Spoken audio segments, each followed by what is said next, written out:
Bismillahirrahmanirrahim. Elhamdülillah ve salatu ve selamu ala Resulillah.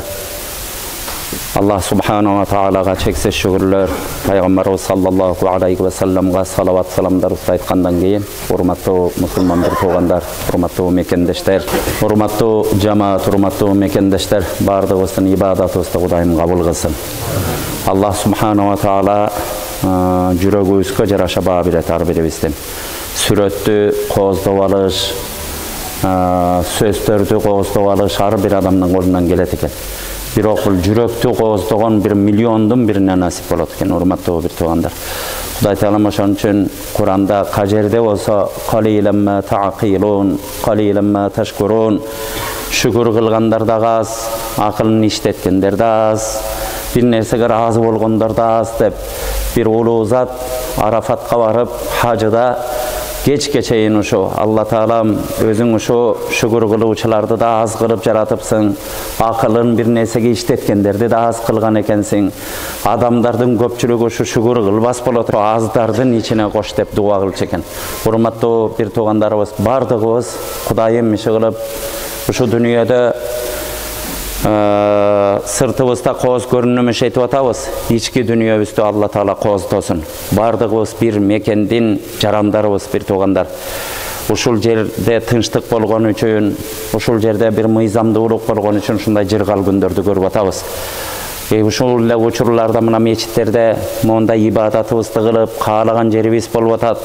Allah Taala mına bardıq nersege şükür bolsun, dinibizge şükür, tokçuluğubuzga şükür, tınçlığыбызга şükür, mamlekettүүлүгүбүzгө şükür.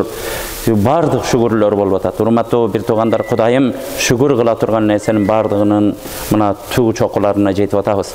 Uşul uçurlarda kээ bir mamleketlerde kaçan bomba jarılıp ketet dep oturganдар бар. Kaçan gelip uşu janımda turgan apama ok tiyip kalat dep. Kaçan uşu naristeme gelip turup bir oktun bir salkındısı gelip tiyip kalat dep turup uşintip jaşap atkandar da var. Kuday saktasın. Bir kechke çeyin jetebizби, jetpeyibizби dep sızdap.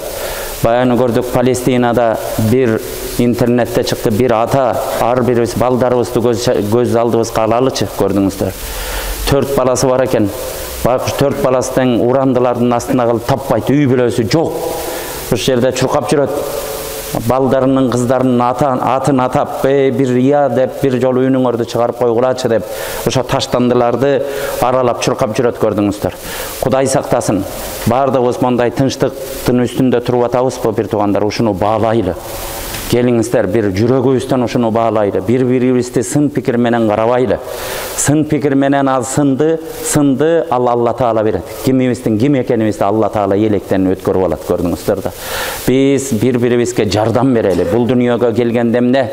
Бири-бирибизди жардам бериш үчүн келгенбиз. Бири-бирибизди даават кылып, бири-бирибизди динге чакырыш үчүн келгенбиз. Өзүңдөгү нерсени la yu'minu ahadukum hatta yuhibba li akhihi ma yuhibbu li nafsihi de Peygamber sallallahu aleyhi ve sellem silerдің бирөөңөрдүн иманыңар толук болбойт дейт. Толук имандын ээси болбойсуңар. Качан гана өзүңөргө жакшы көргөн нерселерди башка бирөөгө жакшы көрмөйүнчө дейт. Өзүбүзгө тынчтыкты жакшы көрүп атабызбы? Өзүбүзгө имандуулукту жакшы көрүп атабызбы? Өзүбүзгө билимдүүлүктү жакшы көрүп атабызбы? Өзүбүзгө маданияттуулукту жакшы көрүп атабызбы? Токчулукту, молчулукту жакшы көрүп атабызбы? Башка бирөөгө да ошону жүрөктөн жакшы көрмөйүнчө толук имандуу болбойсуңар дейт. Bir tuğandar bardыңар gelиңиздер. Sahabalar, Peygamberimizdin sahabalары дагы bir-birine жолуккандачы, келчи biraz bolsa dagı bir imandaşalıçı deçi bir-birine. İman жөнүндө bir neseni aytalıçı, Allah'ını bir-biribizge esteteliçi, kıyamat бар экенин esteteliçi, erteң tozok bar, montip günölü bolsoң barıp tozoko güyörüңdü esteteliçi dep bir-birine gelgile biraz imandaşalı deçile. Hurmatlı bir tuğandar, bijerlerge gelip atkanımızdan mına Kudayga şükürler bolsun. Allah Taalam uşu nerselerdi kut kılsın, gördüңүздөр. Mekenimiz uşul jellerde jaşap atabız.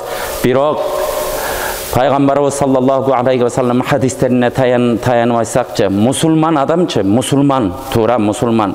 Мұсылман bir günöөгө батып коюшу мүмкүн экен. Мұсылман bir ачуусу менен bir чоң күнөө кылып коюшу мүмкүн экен. Мұсылман bir жерде уурдап коюшу, bir жерде ар нерсени кылып коюшу мүмкүн экен. Бирок мұсылман калп айтпайт деген көрдүңүздөр.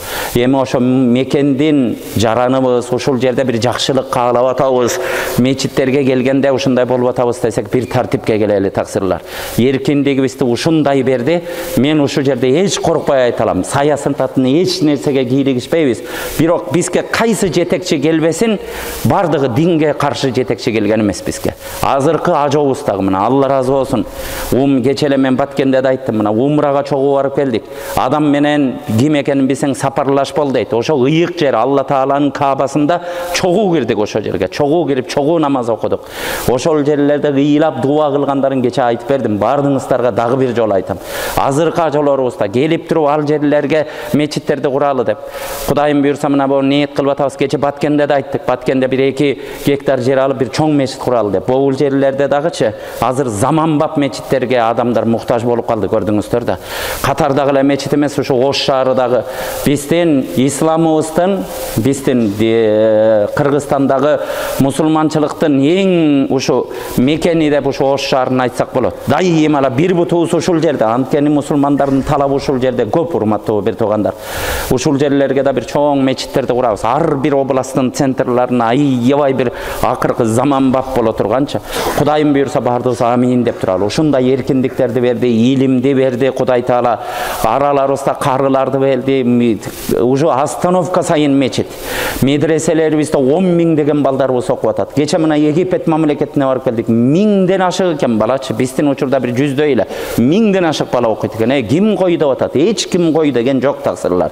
Бирок кээ бир нерселерде мен бу жерлерде сиздерге мына Кудайга шүгүр, мен бу жерлерде ыймандуу канчалаган кызмат кылган адамсыңар. Биз бир дененин мүчөсүндөйбүз. Бирөөбүз кол болсок, бирөөбүз мурунбуз, бирөөбүз кулак болсок, бирөөбүз көзбүз таксырлар. Ошону унутпайлы. Анан бирок кээ бир учурларда, туура кээ бир учурларда адам деген каталашат экен. Куллу бани адам хаттаун ва хайрул хаттаин ат-таввабун деп Пайгамбар саллаллаху алейхи ва саллям айтат. Ар бир адам баласы ката кылат дейт. Ар бир адам баласы каталашат.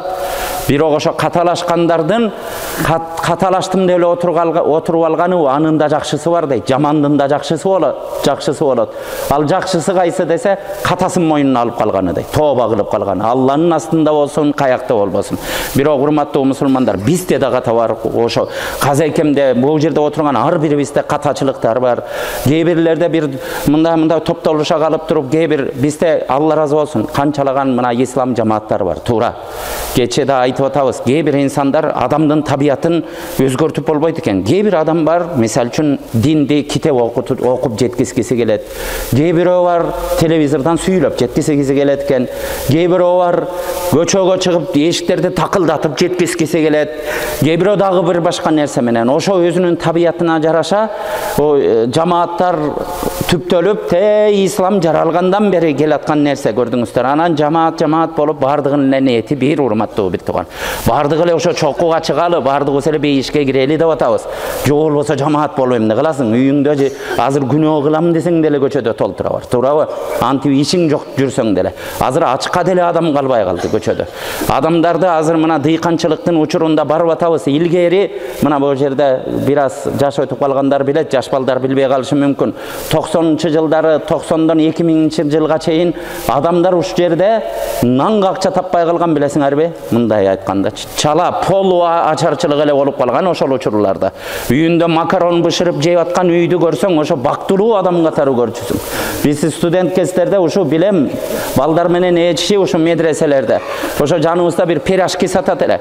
Ошо жерге барып пирожкинин жытын жыттап 1-2 саат жыттасаң, ошо пирожки жегендей болуп каласың, көрдүңүз. Ошо жыттаганы барып келет эле. Жүргүлөчү пирожки жыттап келели деп, көрдүңүздөр.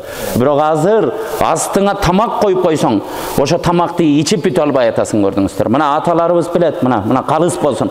Илгери больницага барса 90% калккачы, 90% больницага ооруп келгендерди докторлар, бир аз курортко барып эс алчы, бир аз күчтүүрөөк тамак иччи деп ушинтип диагноз коюп берчү экен. Азыр доктурга барчы, эмне дейт? Доктурга барсаң айтып атат, физически кичине кыймылдачы, анан диета кармачы деп атат. Көрдүңүздөрбү? Токчулук кандай болуп кетти. Эч ким эч нерсе менен таң калтыра албайт. Урматтуу бир туугандар, ушундай тынчтыкта жашап атабыз. Мына Африка мамлекеттерин көрүп атабыз. Бизге го жетишип атат. Канчалаган мамлекеттерде сууга зар болуу, ылай сууну ичип жашап атышат, көрдүңүздөр. Бардыгына шүгүр дейли. Ушундай мекенибиз барбы? Таксырлар, бирок биз башкаларга үлгү бололу. Мусулмандар үлгү бололу. Мусулмандар биримдиктин башын биз көрсөтөлү.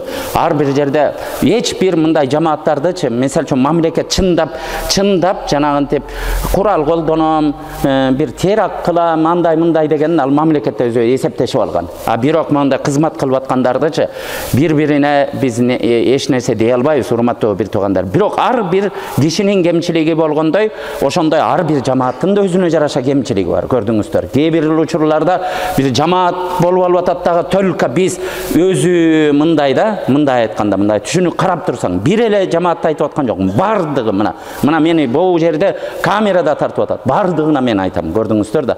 Урматтуу бир туугандар, кээ бирдечи мен оригинал мусулманмын, тиги менин жамаатыма кошулбаган фальшивый мусулман дегендей эле түшүнүктө жүрүп атат да кээ бир адамдарыбыз. Баары болбосо да арасында адамдар бар экен. Кече эле көчөдөн келип кирип алып туруп ошондой түшүнүккө кирип алган. Бул жакшы эмес, урматтуу бир тууган. Көрдүңүздөр, айтабыз. Бул жерлерде мына какшап аткан мына Мухтар аке, мен билгенден 30 жылдан бери ошо динге кызмат кылып жүргөн адам. Макбулдамда менен биз кичикибизде чоңойгонбуз. Ушу кишилер бир арамга минтип, арам нерсени кармап көрө элек. Анткени балагатка толгондо ошо медресеге келген. Ошо оюнча мына Пакистанда окуду, ошо оюнча келатат. Мына каракелерибиз ушундай бул жерде. Бирок ушундай адамдар бейишке киреби? Же азыр мас болуп көчөдө отуруп, эртең келип бир тооба кылган адам киреби? Алланын колунда бул нерсечи. Эч кимиз бир нерсеге эметип ийбейли да, ишенип ийбейли, урматтуу бир тууган. Анан мекенибизди да барктап алалы. Мекендин үстүндө жүргөндөчү колдо бар алтындын баркы жок болот экен. Илгеле Маулана Жалалуддин Руми деп ушу олиялардын пири болгон, олиялардын атасы болгон улуу зат өткөн, көрдүңүздөр. Ошо кишинин окуясын айтат. 18 жаштарында ушинтип бир ушундай улуу затка жолугуп, таасирленип, ошого шакирт болуп, ошондон кийин ушундай тарбиялуу болгон экен. Жанында 40 жылдан ашык жүргөн адамдар ушу бир да жолу бутун сунуп отурганын көрбөптүр. Дайыма бутун тартып отурат экен. Уктаган учурларында да бутун жыйнаштырып алат экен. Ошенткенде карып карган кездеринде устазым 40 жылдан ашык жаныңда жүрдүм. Бутуңду ойго учуруңда эмес, уктап атканда да суңганыңды көрбөдүм дегенде ыйлап айткан экен. Мен ушу көзүмдү жумуп уйкуга кетем, пайгамбарыбыз жаныма келет деген экен, түшүмө дептир. Пайгамбардын хузурунда, пайгамбардын астында бутумду сунуп калгандан уялып туруп, ошентип бутумду жыйнап алам деген экен. Ошенткен улуу заттардын айткан хикаяларында ушундай бир нерсе айтылат, көрдүңүздөр. Бир адам ушунда каракчы болгон экен, көрдүңүздөр. Азыр рекет деп коет эмеспизби? Жол тоногуч. Өткөндөрдү кермен менен ал кезде кербендер өтөт экен, алтын куржунун ушу тонойт экен, көрдүңүздөр. Ким эле тоногон, кимге жагат, урматтуу бир тууган. Көрдүңүз, жол чапкан адам канча жыл ушинтип өмүрүн өткөрөт экен, өзүнүн армиясы бар экен адамдарды. Бир күнү ушундай бир жерде бир ушундай салих адам, Кудайга жакын адам ушу кермен менен кетип атканда багыларды тосуп, кербенди бүт тоноп, баягы салих адамга келип туруп ушинткен кезде анан баягы каракчыны карап туруп, эй, энең ушун үчүн төрөгөнбү бактысыз? Ошентип жол тосуп, адамдардын арам акчасын алып туруп, тозоку болгонго энең төрөгөн экен да сени дегенде, ошол нерседен адам таасирленген экен, көрдүңүздөр да. Таасирленип туруп, тооба келтирип, эй, шейхим, сиз менин туура жолго түшүшүмө сиз себеп болдуңуз. Мага бир насыят кылыңыз деген учурларда мен болду, Кудайга тооба кылдым, жолуман кайтамын, мени эмне иш кылайын? Сен эми Кудайга кайт деген экен. Анан ал Кудай тообагымды канткенде билем, кабыл болгонун канткенде билем дегенде, бир ушундай бутак алда жерге сайып кой, күндө сугарып кой. Ошо бутак бүрдөгөн учурда senin тобаңдын kabul bolgonun belgisi dep turup jolunu ulap ketet eken. Bayagı çındap Kudaydan korkup kalgan adam gelip turup bir butakты жерге sayıp, oşonu karap, anan bayagı kılıp жүргөн işinin teskeresini kılat eken. Ötkön gerbenderdim bardığın konoktoyt eken.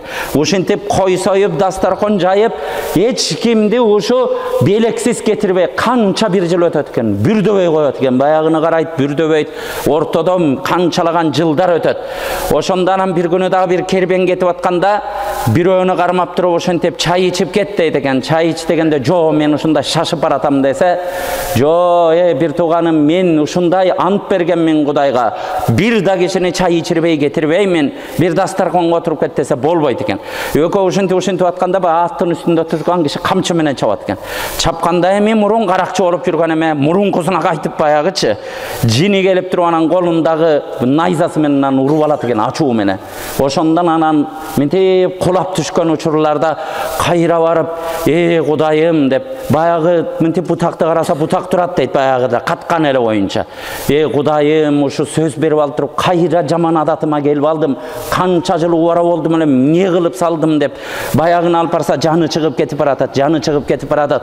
Ошо кезде анан мынтип караса ушул жеринде бир кагаз турган экен. Кагазды алып караса, өзүнүн мекенинин чыккынчысы болгон адам экен. Душмандарга мекенинин карталарын чыйып, ушул жерден кирсең оңой киресиң, ушул жерди талкаласаң баланчаны өлтүрсөң ушу менин мекенимди басып аласың деп чыккынчыларга саткын болуп бараткан киши экен. Баягы кагазды алган учурларда жаны чыгып кетип баратып, "Мени Кудай жазалады, мен ушундай чыккынчы элем" деп туруп анан жан берет экен. Жан бергенде ушинтип карап, баягы ыйлап туруп анан баягы бутакты караса, бутакты ушинтип бүрүлөрдү ача баштаган экен. Урматтуу бир тууган, мындан бир көшө киши өлтүрүп кой деп түшүнбөйлү бул нерселерденчи. Мекендин улуулугун көрүп атасыңарбы? Бул бир мисал, бирок ар бирибиз ушундан бир үлгү алалы да, көрдүңүздөр. Туркияда бир чоң акыны бар булардын. Биздин Байдылда Сарнагоев дегендей. Бир саясий эме менен мекенинен качып башка жерде жүрүп, канча жыл мекенин сагынып туруп, мекеним" деп жазган ыры бар экен. Мекеним, эгер сенин бооруңа барып туруп, бир ушундай бир бутакты жерге сайсам, жерге сайып ошондой кызмат кылып койгон болсом, мен арманым жок дүйнөдөн өтөт элем деген экен. Урматтуу бир туугандар, мекен деген ошондой улуу нерсе болот. Мына көрдүңүздөр, умрага, ажыга күнүнө эле барып атасыздар. Ошо Алла Тааланын эң ыйык деген жеринде туруп ошту сагынып атасыңарбы, көрдүңүздөр да. Мен Россияларда канча жерлерге барып келдим. Мигранттарды ош жерде миллиондогон акчаны кармаган. Ошентип туруп 200 миң, 500 миң долларлык машинени айдап жүргөн балдардагычы. Эптеп бир аз иштеп туруп эптеп кайтамын, ошо ноокаттанмын, кара сууданмын деген балдарды көп көрдүм байкелерде. Көрдүңүздөр, адамды башка нерсе кандыра албайт экен. Кудай сактасын да. Бул мекен дегенде ушундай барктайлы. Энебиздин курсагынан ушул жерге түшкөнбүз, урматтуу бир туугандар. Бирок ошо мекенде тынчтык болсун десек, келиңиздер.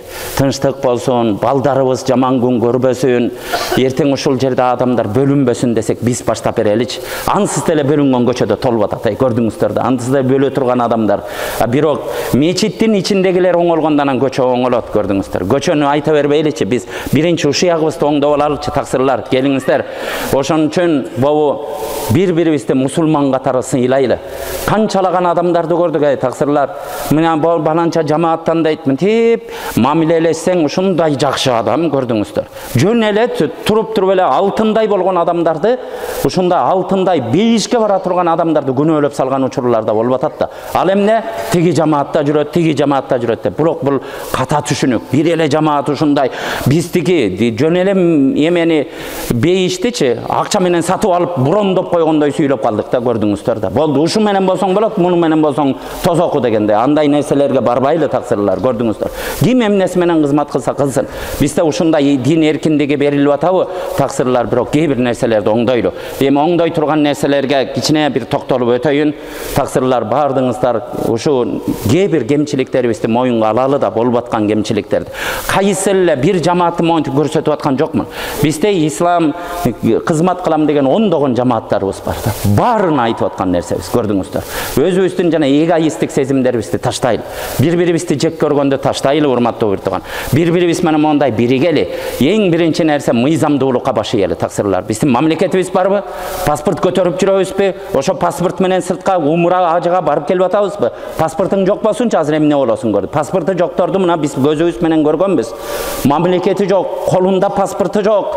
Урданып ар кайсы мамлекеттин паспортун алып аны суроо күбүтүп калып, кайра баргандан коркуп, ошентип ошо бир барак бизде күндө ID картты 2 күндө бирден жоготуп кайра жаңыдан жаздырып атабыз. Баркы жок бизге. Бирок ошо ID картты урматтуу бир тууган өзүнүн жанында карегиндей сактайт да ошо. Onun bir жерден эптеп 5 жылы калды, 4 жылы калды деп туруп бүткөндө ошо жинди болуп кеткен адамдарды көргөнмүн мен Египетте. Көрдүңүздөр, окуп атканда.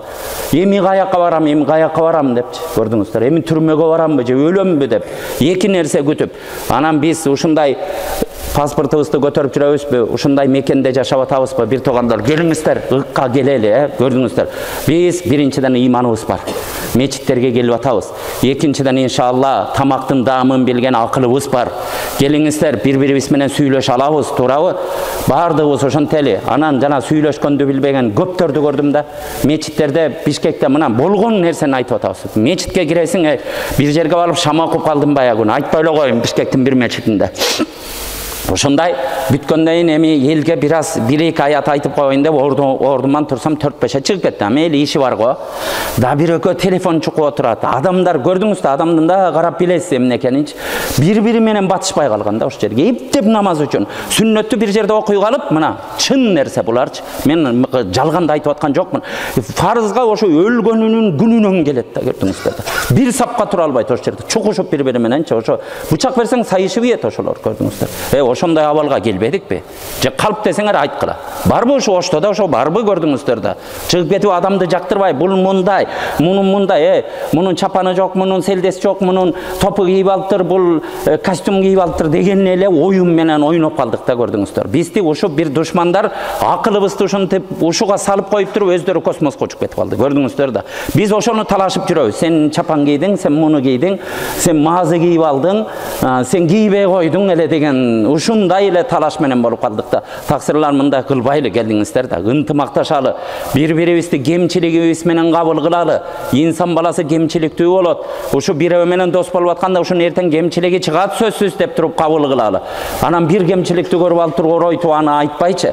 Таксырлар ошо мечитке кирип калсак адамдар жактырбай чыгып кетет. Бир аз 5-10 мүнөт сүйлөшүп, эшикке чыксаң тамеки чегип эшикте турушат, куруп болуп, көрдүңүз. Алланын аяты айтылып атканга да ишенбей калган, көрдүңүз.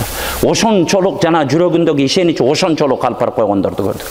Көчөлөрдө чыгып алып туруп, ошончолук жек көрүү, бири-бирине жек көрүүлөрдү көрдүңүздөр. Араб мамлекеттерде эмне согуш болгон мамлекеттерде көрбөдүкпү? Согуштун арды жакшы болдубу? Адамдардын канча проценти кырылып, канча бир миллиондогон адамдар башка жерге качып, канчалаган балдар жетим калып, жалаң ушундай нерселер менен анан келип атабыз да. Ынтымаксыздык, бири-бирине бөлүнмөй, бул нерселерге жол бербейли, урматтуу бир туугандар. Мамлекетпи, келечекте балдарыбыз ыйлабасын дейлиби?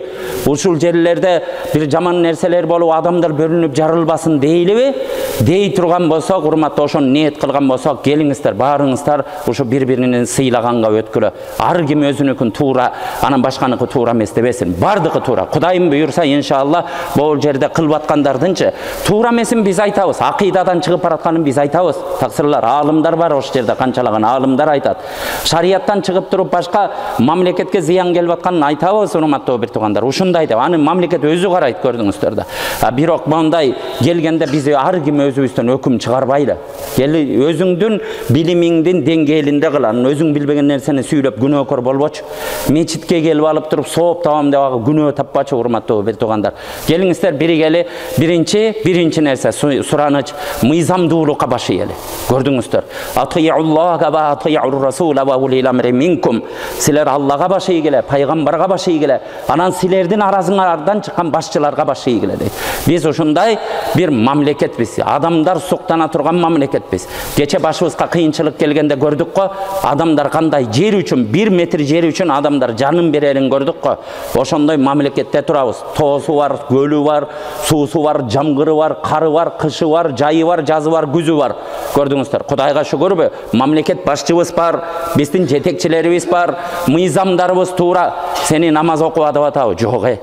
Кечеде айттым, Чубак ажы бардыгыбыздын устазыбыз, бардыгыбыз карыс болуп калдык. Чубак ажеке 10 жыл ичинде падышага айта турганда сөзүн айтты, көчөдөгү сойкуга айта турган сөзүн да айтты, араба кечке дагы барып туруп сөзүн айтты, мечитте отурган такыбасына да айтты, көчөдөгү аракетине да айтты. Туурабы 10 күн тун күн дебей аракет кылды. Ошон үчүн ыйлады. Өлгөндө ошол учурларда коронавирус барыбыз ооруп жатат элек. Ал учурда атасы баласына жаназа окуй албай калган учурлар болду. Көрдүңүздөр, бара албай калды. Мен көзүм менен көрдүм, атасы баласына бара албай калды, үйүнөн тура албай. Ошондой учурда өлгөндө адамдар тоскоолдукка карабай өзүнүн өмүрүн тобокелге салып туруп 20 миңдей адам жаназага бардыбы, көрдүңүздөр. Адамдын баркы кандай экен, көрдүңүздөр. Тынчтыкта өлсөм не болот эле? Бирок бардыгыбыз 7 жашы баладан баштап 90 жашкы карыябызга чейин бардыгыбызга устаз болду. Ошол киши айтат эле, биздин мамлекеттин башчыларынан айланса болот. Ошон үчүн урматтуу бир туугандар, келиңиздер, ошо нерселерди барктайлы. Жөн эле тейтеңдеп элечи, ар нерсени чыгара бербейли, көрдүңүздөр. Аалымдарды угалы, келиңиздер, муфтияттын фатуаларын угалы, өзүнчө чыгарып алып, бизде ушундай адат пайда болуп кетти. Мен ачык айтайын. Муфтияттын ким болуп калган, андай мындай, муну менен жакшылыкка барбайт адам. Кой, ал дәрежеде да китеп караган адамдар отурат. Чындап болсо акырын барып айтсын. Чыгып алып ар бир фатуага каршы чыккан, бул эл бузар ал. Андайды эл бузар деп билгиле аны.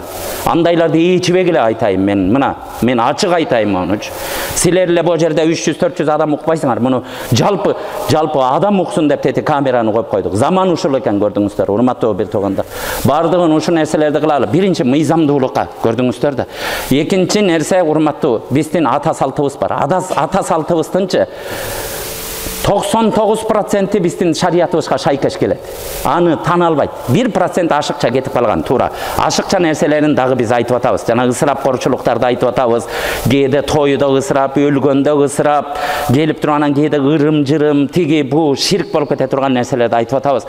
Калгандарын баарын биздин ата-бабыбызда китеп окугандай, эмне деген адамдар өткөн, дүйнөнү дүңгүрөткөн, кече Молда Нияз өткөн, бизде Калыгул Олия өткөн, эмне деген адамдарыбыз өткөн, көрдүң. Бизде мына бу жерде Нур Молдо деген өткөн, биздин жеңи жоктор өткөн, бүтүн ошо дастандары менен адамдарды тарбиялагандар өткөн, бизде да молдолор өткөн да, аларды нөлгө чыгарып элечи.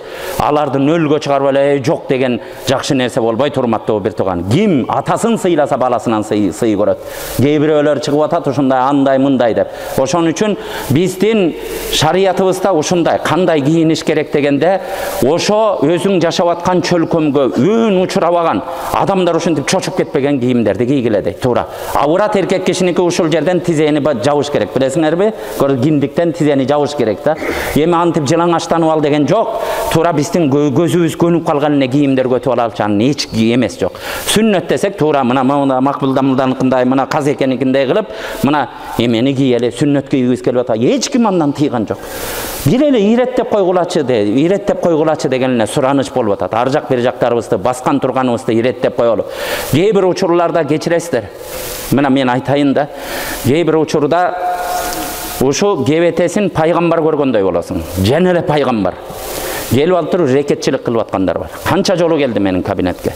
Көрдүм да мен бул нерселерди. Канча жерде бир молдону ордуна коюп коюн десем, телефондо коркуткандар болду. Эртең минтип ийебиз депчи. Канча жерде ажылыкта кылып жүрдүк, бул жерде мына ушу Ошто болгон. Мен айылын айтпай эле коюн, уюшкан балдар келип алып туруп эшикке чакырып атат деп түнкекидечи. Терезеден карасам 2 машина менен турушат, толо балдарчы. Эмне деген калып болуп калдык. Эмне ошолор эмне ажыны башкарабы?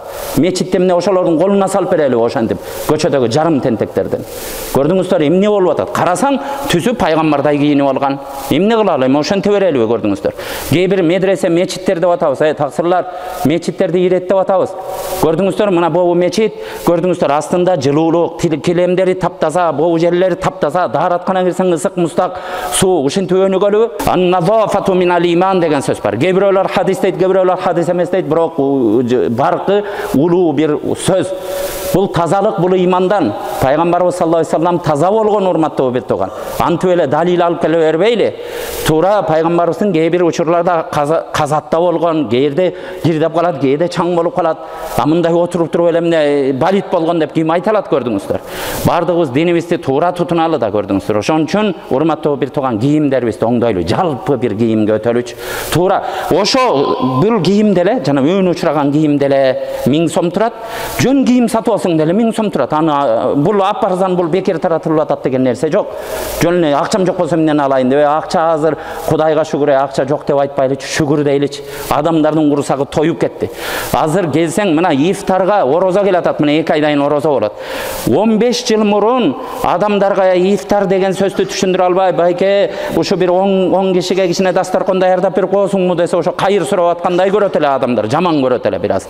Азыр ушу ифтардын көптүгүнөн адам таппай атабыз. Адам кел ифтар кылып койчу деп, мечит ифтар болуп атат. Адамдардын курсагы ток болгон үчүн ушу болуп атабы же жөн эле ушундай болуп атабы? Бир туугандар, бардыгыбыз болуп аткан нерселерге көңүл буралы. Келгиле ошо кийимдерибиздечи келип кеткен башка, биз башкаларга үлгү бололу таксырлар. Бирдей өзүбүздүн улутубузга жараша ошо кийимдерибизди оңдойлу. Үчүнчү нерсе, урматтуу бир тууган, Курандагы эң биринчи аят эмне деп түштү эле? Араларда, мына аалымдар бар араларда. Иқра бисми раббикаллази халак билесиңер. Окуу деп түшкөн. Окуу, билим ал деп түшкөн. Балдарды школдон чыгарып алган окуялар көп болуп атат, көрдүңүздөр. Балдарды школдон чыгарып алып, жарым сабат кылып салып, андан кийин көрдүңүздөр, туура эми Куран окутам, башка окутам, Куранды мына Египетке барып келдик. Египеттечи мына 100 миллион калкы бар, 30 миллиондой кары экен, көрдүңүздөр да, кары. Ошо карылар кандай болот десе, ошо школ менен параллельно эле жаттатып коюп атат балдардычы. Школда окуйт, бер жагында окуйт да, көрдүңүздөр да. Анан школду таштатып коюп сөзсүз Куран жаттат деген нерсе жок, көрдүңүздөр. Бизде ошон үчүн балдарыбызды мектепте окуталычы. Келечекте билимсиз калып кала турган болсок, балдарыбыз кул болуп калат, урматтуу бир тууган. Туура башка жерде, башка илимдерде окуш керек болуп атпайбы? Ушундай нерселер жайылып кетип атат да, көрдүңүздөр. Коомго ушундай нерселерди кылган инсандар жок болуп кетип атат. Көбүнчө статистиканы көрсөттү, көбүнчө мечитке каттаган адамдар, көрдүңүздөр да. Көбүнчө келип туруп мечитке каттаган. Ушу өкүнүчтүү, биз кайра мисал бололучу. Динибиз, намысыбыз, динди мен үлгү менен көрсөтөм дей турган болсок, аалымдар айтат, даават кылыш фарз, туурабы? Бирөөнү чакырыш, жамандыктан кайтарыш, жакшылыкка чакырыш фарз. Фарз айын болот мойнубузга, туурабы? Бирөөнүн жаман нерсесин көрсөтсүз, сөзсүз, тилибиз менен, колубуз менен, жүрөгүбүз менен эптеп ошону тыйганга аракет кылабыз. Бирок даават кылыштын ар кандай жолу бар. Бирок ошону 10 эле жол деп ала турган болсом дептир бир аалым. Ошонун 9-о үлгү менен болот, адамдарга мисал менен болот дептир. Анан 10-чусу барып сүйлө деген экен. Өзүң кылбаган нерсени аялыңа сүйлөсөң деле койчу дейт, койчу өзүң баамдатка окуп атып аялыңа айтчы баамдат. 5 күндөн кийин айтат, койчу өзүң сасы уктап атасың беле дейт, туурабы? Балаң айтчы, койчу өзүң тамеки чегип атып, балам тамеки чекпе деп койчу ата дейсиң. Өзүң сасып жүрөсүң беле дейт, көрдүңүз. Амал кылбаган нерсени, амалы жок сөз адамга таасирсиз болот. Пайгамбарыбыздыкы мына 15-кылым кетип атабы? Пайгамбарыбыз пайгамбарчылык келип дүйнөдөн өтүп кеткенине. Көрдүңүздөр, пайгамбарыбыз ар бир кылган нерсени амалында аткарат эле, көрдүңүздөр. Намаздайт эле, пайгамбарыбызга намаздан эч ким жеткен эмес. Кадамы шишип кеткенче бир жолу окуп көрдүк белек, жөн бут талып калганча окуп көрдүк белек намазы. Кадамы шишип кеткенде боороруп Айша энебиз, жаныңды эмне кыйнайсың деген учурларында мен шүкүр кылуучу пенде боло албаймбы деген, көрдүңүздөр. Орозо тутканда саумул висал деп бир күндөн экинчи күнгө өтүп кете бергенде сахабалар деметкенде, кой силер ооз ачкыла, жапкыла, мени Алла Таала өзү азыктандырып алат деген орозодо астына чыга алган эмессиң. Пайгамбарыбыз ал бай болуп садака берип, ошентип жоомарт болуп кеткен делинбейт. Пайгамбарыбыз кедей болуп, кембагал болгон. Бирок жоомартчылыгы уруп турган шамалдай эле дейт. Шамал уруганда жансыз нерсеге да тиет, адамыңа да тиет, айбаныңа да тиет. Пайгамбарыбыздын жоомартчылыгы ушу уруп турган шамалдай тиелет эле деген адамга. Кандай жоомартчылык болсун. Пайгамбарды башка үммөттүн, адамзатты бир жака коюп туруп, пайгамбардын амалын койсоң, пайгамбардыкы басат эле. Ошенткен амал кылган үчүн, урматтуу бир тууган, амал кылып туруп сүйлөгөн үчүн мына пайгамбардын аты келатат, көрдүңүздөр да. Бардыгыбыз пайгамбарыбыздын артынан ээчилик деп атабызбы? Амалыбызды кылалы да, таксырлар, келиңиздер. Бул нерселерди кичикейле нерсе.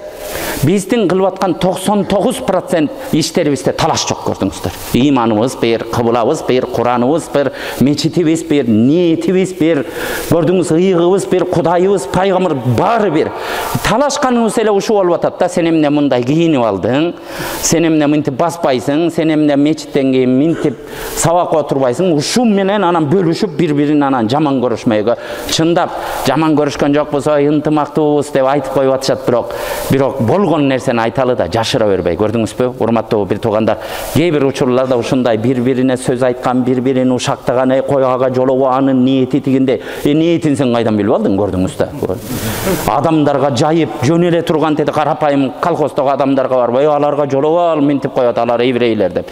Көрдүңүз, ушундайга барбатпайбызбы? Же калп болсо айткыла, көрдүңүздөр. Урматтуу бир туугандар, ушундай нерселер таштайлы. Баш бириктирели, билимге көңүл буралы, бул кийимдерибизди бир түптүү кылып оңдойлу, кебете кешпирлерибизди оңдойлу, тазалыкка көңүл буралы, мечиттерибизди таза кармайлы, келиңиздер. Бир жамааттар бири-бирине сөз ыргытпасын, келиңиздер. Мыйзамдуулукка, негизги нерсе мыйзамдуулукка баш ийели. Ушуну бир азыркы учурларда, урматтуу бир тууган, биздин Кудайга кылган ибадатыбыз да ошо болуп атат. Иман Кудайга шүгүр жайылды, урматтуу бир тууган. Бирок ушундай фактылар бар. Бүт кафелер бар. Мен кафелердин ээлеричи менден капа болбосун. Бирок кафенин ээси динди билеби, билбейби, кээ бир чында ошого көңүл буруп, ушунча эл менин кафемен келип тамак ичип кетип атат деп бардыгын жан үрөп, ошону адал кылам деп жүргөн бар. Бирок кафенин баары эле халал деп жазылып турат, азыр көрсөңчү. Баягында Нарынга бардым. Нарында Аксай Арпа деген ушундай жайлоо бар. Чеги жок жайлоо. Ошол жерде 500 миңдей кой бакса болот экен, ошол жерге алып барып алыпчы. 5,5 миллион кой, канча бир уй бага турган чоң жайлоо. Ошол жерде бир жайдын күнү ушундай бир кар жаап үшүк болуп, канча миң деп койлор кырылып калды дейт. Бир чабан айтат, мени өзү намаз окуган ушундай такыбадар адам ыйлап туруп айтып берди. 2 күндө ошолордун өлүгү калган жок дейт. Машиналар алып келип терип кетти дейт. Каяка алып барып атат аны? Каяка алып барып атат, урматтуу бир туугандар? Көрдүңүздөр, көчөгө чыксаң иншалла, машалла, субханалла деп эле ушу бардыгы динден кабардар болуп алды да. Бардыгы динди пайдаланганга өттү. Көчөдө өзү нарушение кылат, гаилерди мен мечиттен чыгып келаттым элем деп алдайт же калппы, көрдүңүздөр? Болуп атат. Кел бир батамды берип коеюн дейт, түшүрүп туруп. Өзү нарушение 60 деген жерден 150 менен келатат да, токтой калып бата берип өтчү жербе. Адам сүзүп алсаң эмне болот, көрдүңүзбү? Мен мына гаилерге да ошенткендерди правасын алып коюусун суранам, көрдүңүздөр. Мынтип мечитти антип ортого салбасын. Ыйык нени, мына мечиттен таравийден чыга калдым элем депчи. Эми байкуштардын дин сыйлаган эмеси бар экен, көрүп, түрүн көрсө, байкуштар биздин эл ушундай экен да, макул, бирок мыйзам иштесин дей. Келип туруп эле динди оюнчук кылып бүттүк го көчөлөрдө, көрдүңүздөр. Ар жерге колдондук го, көрдүңүздөр. Келет, мынтип коркуткан каракчысы дагы ошо мынды карап турсаң Абу Ханифадай көрүнөт. Мынтип форманы кийип алып туруп анан рекетчилик кылып, ушуга бардык го таксырлар. Же калп болсо айткыла, мындай көрүнүш жок дей турган болсок.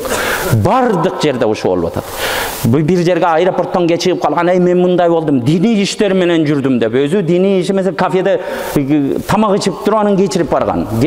Көзүбүз менен толтура нерселерди көрүп атпайбызбы? Адам экен могу жерлерге келген, баарыбыз эмес эми, Кудай сактасын. Бирок кирген адамдар пайдаланат экен да, илгери көчөдө жүргөн нерсесин мындай өтүп алат экен да, баягы эмеси бар да, көнүп калган эмеси. Ошонун халал түрүн издей баштайт экен да, биякта адамдын табияты. Таксырларым, ошон үчүн бир тарбиялуу бололу, келиңиздер. Момун болобузбу, чыныгы момун бололу.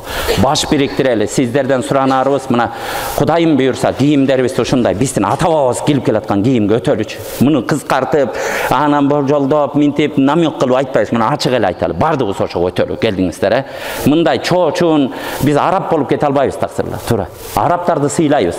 Арабстанга барып туруп мындай кийинип жүрсөң, мына араптар эмне үчүн жоолук салынып алат деп аны сурандым. Жүдөйт го деп, өздөрү жүдөп аткандай эле көрүнүп берет магачы. Жана аппак жоолуктар салынып периштедей болуп жүр. Десем, алардын адатында, алардык ушундай экен. Ошо жоолук салынбай койгон адамдычы мындай экинчи сорт эле адам көрөт экен да, чын. Алардын адатын сыйлайбыз, алар салына берсин. Биз да жоолук салынып алалы эми келип турчу, көрдүңүз. Ошол эле калды эми жоолук салынып алышыбыз эле.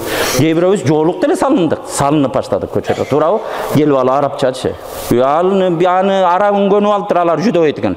Мен деп жүдөп өлөбүз да биз тамак иче албайбыз, көрдүңүз. Ошон үчүн урматтуу бир тууган, өзүбүздүн салтыбыз бар. Мына аталарыбыз кийинип турат, мына мына татынагай мына бу аталарыбыз мына мондай чапандарыбыз бар. Ушуга өтөлү сөз беребизби таксырлар келгиле кимде. Жамааттар аркылуу бири-бирибизди сыйлайбызбы? Бир жамаатка сөз атпайбызбы? Мына бу жерде ким кайсы жамаат билбейм, аралашып отурасыңар. Ар кимдин ар кандайы бар туура. Бизде чындаса сөзсүз бир жамаатка эмеси бар да, баягы мындай сүйүүсү бар адам болот. Ушу мага жагат деп. Кээ бирөө ушинтип, мынтип ушундай бир көйнөктөрдү кийип, ушинтип таза жүргөндө жагат, ошондой таза кийинип жүргөндөрдү ошону жактырат. Кээ бирөө байкуш чапан кийгенден удовольствие алат экен да ошондончу. Аны түшүнөлү да. Чапан кийип ушинтип жүрсө, ошо мынтип жүрөгү мутмайын болуп, жүрөгү рахат алат экен. Сүйө берсин, аны деле кие берсин. Ал ким тосуп атат? Бирде маселе аны барып асылып калабыз, анын чапанын асылып калабыз байкелер. Бирок бизге өн учурабаган башка элдикин таңуулабаса, болду анда өзүбүздүн кийип келаткан нерселерибизди кийели таксырлар. Буга сүйлөштүкпү таксырлар? Сөз берелиби? Жөн эле курук эмес, макул дебейли да. Биз Кыргызстан боюнча кыдырабыз. Азыр мына түштүктү жолугуп келатабыз, колубуздан келишинче. Эртең мына Ысык көл нарын азыр район өтөбүз. Бүт райондорго барабыз. Кээ бир райондан келе албай калып азыр биз Оштун шаарында эметип атабыз. Бүт райондорду кыдырабыз, кыштактарды кыдырабыз. Биздин ишибиз ушу. Кудайым буйрса иншалла эмгек кылалы да ушугач адамдар бөлүнбөсүн. Мечитте адамдар оңго бөлүнүп калып атабыз таксырлар. Мен ачык айтайын, бири-бирин жактырбай, анан бир бүткөндөн кийин 2-3 тижердешип урашып, 2-3 бир жерде куча болуп отуруп, китеп окуп, 2-3 чыгып туруп тамеки тартып, бул 2-3 калгандарын гыйбаттап, дагы 2-3 жатып алып барып, вообще бардак болдук да биз, көрдүңүздөр да. Мечитибизди эмне кылып таштадык? Ушул нерселерди токтотобузбу таксырлар? Келгиле токтотолу келиңиздер да. Мечит деген бул мечитке келгендечи ал масжиду байту кулли тaqi. Мечит ар бир такванын үйү деген. Ар бир таква адамдын үйү дейт мечит. Урматтуу бир таган келгенде бир жерде таквалык издейличи. Келип ниет кылып келбейличи ушу жерге барып. Келип алып туруп башкаларды сындайм, ушу башкаларды минтип туруп ошо разборка кылам деп келбейличи мечитке. Антип келбей эле коелу, Кудай сактасын да. Уурулар келген мечитке. Туфли урдайм деп келип алып, канчалары кармалды шерменде болуп. Бул ыйык жерлерде бир ыйыктыктай мамиле кылабыз, таксырлар. Анан балдарыбызды билимге көбүрөөк көңүл буралы таксырлар, Эч ким баласын мектептен чыгарып албасын, таксырлар. Мектепте окусун да. Азыр мектептин илимдерин окусун, келечек болсун. Бизде билесиңер, Кудайга шүгүр, мына кээ бир мамлекеттерге барып атат, мамлекеттин атын айтпай эле коюнчу. Аларда да укса эме болбосун. Кээ бир мамлекеттерде ушундай эле жапжакшынакай эле чоң бизден калкынын саны бизден 10 эсе көп мамлекеттерде бар да. 40% эли тамга тааныбайт. Автобустардын канчанча автобус экенинчи жанагы мынтип келатканда бир 900 канчанча автобус десе ошонун номерин билбейт. Болгонча эле дейт да, көрдүңүздөр да. Ушундай жашаган адамдар бар, көрдүңүздөр. Биз антип калбашыбыз керек да. Биринчи аят икра оку деп түшкөн, билим ал деп түшкөн, дүйнөңдү тааны деп түшкөн, көрдүңүздөр да. Урматтуу бир туугандар, анан бизде каттааныбаган киши жок, Кудайга шүгүр. 100% калкыбыз каттааныйт биздики, туурабы? Бирок эми берки билимдерибизди акыркы кезде ошо чыгарып алмай, койчу мектептин кереги жок деген булар ката түшүнүктөр. Бул нерселерге барбайлы таксырлар. Иши кылып мыйзамдарыбызга баш ийип, бири-бирибизди сыйлап жашайлы, бири-бирибизде жана болуп аткан нерселерди тыялычы, жамаатты тыят. Мына ошого аракет кылалычы, келиңиздер. Ошол нерселерге аракет кылат. Бул келечегибизге эң чоң нерсе. Азыр көчөдөгү адамды чогултуп келгенчи, чогултуп келбей эле өзү келип калды азыр. Кудайга шүгүр, мына бири-бирин сүйрөп эле өзү эле келип калды. Башында мына Алла разы болсун, башындагылардын эмгегин жок дебейбиз. Бир учурда бизди аталарыбыз, менин атам молдо киши, алып келип туруп ушунда Куран жаттасын десе, адамдар айткан ошондо жакындар эле. Ушу молдонун да окусу болобу? Молдонун иши өлүк жууйт деген. Ошо өлүк жууган окууга окутуп атасың деп. Адамдардын түшүнүгү ошо. Ошентип айткан кишинин бардыгы азыр мечитте жүрөт, көрдүңүздөр. Ошондой түшүнүктө адамдар алкаш болуп көчөлөрдө калганда, Алла разы болсун, мына бул жерде отурган адамдардын бардыгынын эмгеги бар. Араларыңарда бардыгыңардын эмгеги бар. Кудай сактасын, бир даанышман айткан экен, бир аскадан бир тамчы тамып турса дейт, 1000 жыл тамса дейт ошо. Тып тіп тама берсе ал тоодай ташты да жарып өтөт экен да, бир күнү таш жарылат дейт, астында аска зор жарылып кетет дейт, тамчыга чыдабай. Ошондо биринчи тамчыда айтпашы керек дейт, ушуну мен кылдым деп айтпаш керек. Эң акыркы тамчыда менин себебим деп айтпаш керек. Баарынын эмгеги бар дейт, ошо 1000 жылдык. Бул жердеги пайгамбарыбыздан кийин ушул жерге сахабалар жетип келип, динди кабыл кылгандан ушул күнгө чейин канча мусулман өтсө, ошонун бардыгынын эмгеги бар, ушунча толгонуна. Ошолордун дубасы бардыр. Ошо тетиги бир 200 жыл мурун урпактарымды ыймансыз калтырба деп ыйлаган аталарыбыздын дубасы бардыр, таксырлар. Бардыгыбызды өзүбүзгө энчилеп албайлы да, ушул болбосо мен болбойт деп. Бул адамдарды жиндентет бул. Ар бир жамаатка айтайын да, ушинтип айта берсечи, экинчи жамаатты ошондон кыжырын кайнатат, көрдүңүздөр. Ана ошондон душмандык пайда болот. Башка адамда бар да, жөнүнө именчиктеп аласың эмне. Жаннатты сен жаратып койдуң булар. Бул нерселерде таксырлар. Бардыгыбыз мындай кенен ойлонолу да, көрдүңүздөр. Кудайга шүгүр, эми сапатка өтөлүчү келдиңиздер. Сапатка өтөлүп. Мечит кур дегенде азыр тизилип атат, мечит кургангач. Кече адамдарды нарынга барып айттым, мечити жок, мечит айыл болсо сразу бергилечи деп. Сразу бергиле, эмне айда баштатабыз мечит. Анткенде бизде шыкалып атат да мечит курам деген адамчы. Эшикте келип мен курайын деген акчасын кармап алгандар. Кудайым ушундайды берди да, көрдүңүздөр. Карыларыбыз жакта аалымдар, көрдүңүздөр. Бир учурда биз тоодо жүргөн мындай баягы көчмөн калктын тукумубуз да, туура бир жерге туруктуу болбой, ошентип эле мына шаарга аралашып калганыбызга 50 жыл болду да, туурабы? Муну мойнубузга алышыбыз керек да. Бирок азыр эмне деген адамдар араларыбызда чыкты. Адамдар кен байлыктар сыяктуу дейт. Бирөө бриллиант, бирөө алтын, бирөө күмүш, бирөө көмүр бардыгынын пайдасы болот экен да. Адам ошондой экен. Урматтуу бир туугандар, сөзүбүздү кыскарталы, узартып ийген болсом, кечирим сурайм барыңыздар. Келиңиздер, сөз береле бирибизге. Ушул сиздерден баштап атабыз. Мына Баткен аны Ошко келдик. Азыр Жалал Абадка барабыз. Шамда Жалал Абадта эл күтүп атат. Аларга да айталы, район кыдыралы деп атабыз. Баш бириктирели. Койчу, сен бул жамаат деген нерселерди токтотолу. Бирдей тартипке келели. Мечиттерибизди да бирдей кылабыз, Кудайым буйурса. Мечиттерде да сүйлөгөн жана фатуа берген жерлерди дагы бир жерге алып келели деп атабыз. Азырчы ар ким чыгып ар жерде сүйлөбөсүн деп. Шарияттан фатуа бере, бир студия жазайлы дагы, болгон аалымсыңбы, кел, экзаменден өт дагы, кир дагы уш жерде сүйлө, кайсы темада сүйлөйсүң. Болду, ар ким ар жерде эме бербесин деп атабыз. Акыйда илимдеринде жана өтө оор илимдерде ошондой бир тартипке алып келебиз, таксырларым. Мечиттерибизде бирдей тартип болсун. Мунараларыбыздан бери окшош болсун. Келген кишилерибиздин бардыгы ушундай тарбиялуу болсун. Эшиктен келгенде, мечиттен яссиру ва ла туассиру ва баширу ва ла тунаффиру дейт пайгамбарыбыз. Динди мындай жеңил кылып адамдарга жеңил кылып көрсөткүлө, сүйүнчүлөгүлө, сүйүнчү нерсесин көбүрөөк айткыла. Силер адамдарга оор кылбагыла дейт. Ва ла туассиру, оор кылып көрсөтпөгүлө, адамдарды жиркентпегиле деген, качырбагыла деген. Биз качырбай атпайбыз кээдечи. Андай болбойт, таксырларым. Андайга иншалла биз мамлекетибиз бар, мыйзамыбыз бар. Просто биз ушу кээде эркелеп алдык да. Сен 8 миллиард адамга жагып, Кудайга жакпай калсаң пайдасы жок, урматтуу бир тууган. Бирок Кудайга жагып туруп 8 миллиард адам сага душман болуп турса, анын да зыяны тийбейт. Эсибизден чыгарбайлы. Ушу ыйманыбыз бекем болсун. Таксырларым, иншалла сөз берген нерселерибизди жашоого аткаралы. Кудайым буйрса, силер, биз бардыгыбыз ушу оң биримдикте бололу, бир нерсени кармайлы, ушу оңололу, бир тууган болуп кетели, бири-бирибиздин артыбыздан сөз сүйлөбөйлү, балдарыбыз билимдүү болсун, мыйзамга баш ийели деп жашасак, жарандыгыбызды аткаралы деп жашасакчы, иншалла тез эле Кудай берекелерди берет. Ойлобогон жактан берет, урматтуу бир туугандар. Биздин жүрөгүбүздө ошондо Кудайдан коркуу, биз мамлекетке баш ийүү, бул ынтымакты колдоо деген нерселер жүрөгүбүзгө кирсе, Алла Таала биздин түшүбүзгө көрө албай турган нерсени өңдө көрсөтөт.